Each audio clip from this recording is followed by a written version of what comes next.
Humingi na ng tulong sa national government ang lokal na pamahalaan ng Cebu para sa search and rescue operation sa mga nawawala pa rin dahil sa Bagyong Tino. Patuloy naman ang hakbang ng provincial government para maibalik na ang basic services doon.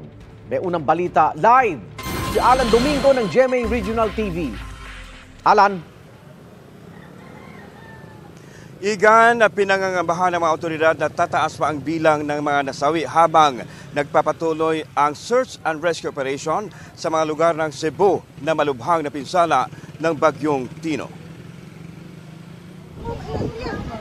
Kinumbirma ni Liloan Cebu Mayor Aljo Frasco ang pagkamatay ng 35 na individual kasunod ang pananalasa ng Bagyong Tino.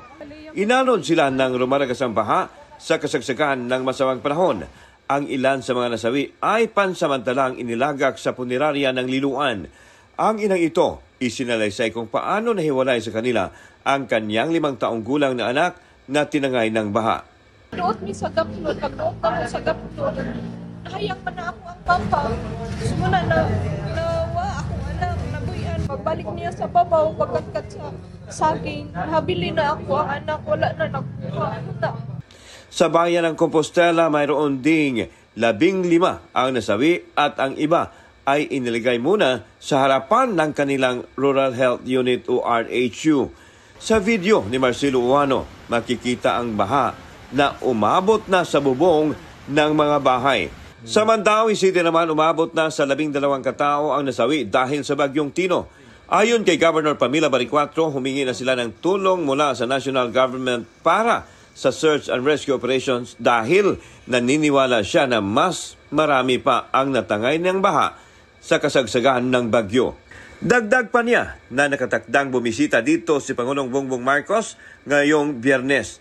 So we've already talked to Malacanang regarding sa reinforcement sa atong mga responders. So and we also talked to Secretary Teodoro, so the ILG. So that's why nagpadala sad sila og mga responders from Coast Guard, AFP, PNP, Philippine Navy.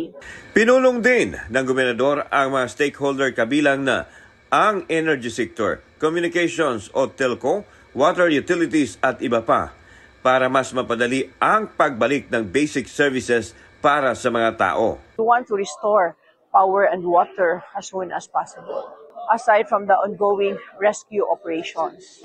Samantala, ininspeksyon ni Department of Public Works and Highways Secretary Vince Dizon ang sitwasyon ng Mananga Bridge kasama si Talisay City Mayor Samsam Culyas. Sabi ni Dizon na kailangan ng matinding replanning ng flood mitigation, hindi lang sa Talisay City kundi sa buong Cebu Province dahil kulang-kulang daw ang revetment wall. The solution is really to control the water from upstream, from the mountain, going down. Sad to say, hindi yon ang ginawa in the past, 10, 15 years. No, tinanong ko kay Mayor, when meron bang kinonstruct sa upstream na kahit anong impounding or flood control sa taas, wala. So, sa taas. Sa taas, which is Cebu City part, no? Paulit-ulit lang ito mangyari. So that needs to change now. Hindi na pwede. Sinabi rin ni Dizon na iimbestigahan kung may mga substandard pa na flood control project. Nasa Independent Commission for Infrastructure o ICI na raw ito. 12 ang kumpirmadong patay sa Canlaon City sa Negros Oriental dahil sa hagupitang Bagyong Tino. Unang kinumpirma ni Canlaon City Mayor Chubasco Cardenas ang 6 na individual na nasawi. Tumaas ang bilang sa 12 nang matagpuan ang bangkay ng 6 na individual. Patuloy ang paghanap ng 10 pang nawawala. Putol ang komunikasyon at walang kuryente sa buong Canlaon City matapos mabuwal ang mga poste ng kuryente doon. Hindi rin madaanan ang mga kalsada matapos masira ng baha. Nasira din ang mga tulay sa Binalbagan, Inayawan, Mountain City. Maging ang Alibabay Bridge, Malaiba Bridge at Bayug Bridge. Umaapila ngayon ng tulong ang lokal na pamahalaan ng Canlaon City para sa madaliang restoration ng kanilang electricity at telecommunication facilities. Nangangailangan din ng food supplies at tubig ang naturang syudad. Igan, ayon kay DPWH Secretary Vince Dizon, nakatagdang bumisita si Pangulong Bongbong Marcos Jr. bukas sa Cebu para personal na makita ang pinsala ng Bagyong Tino. Igan?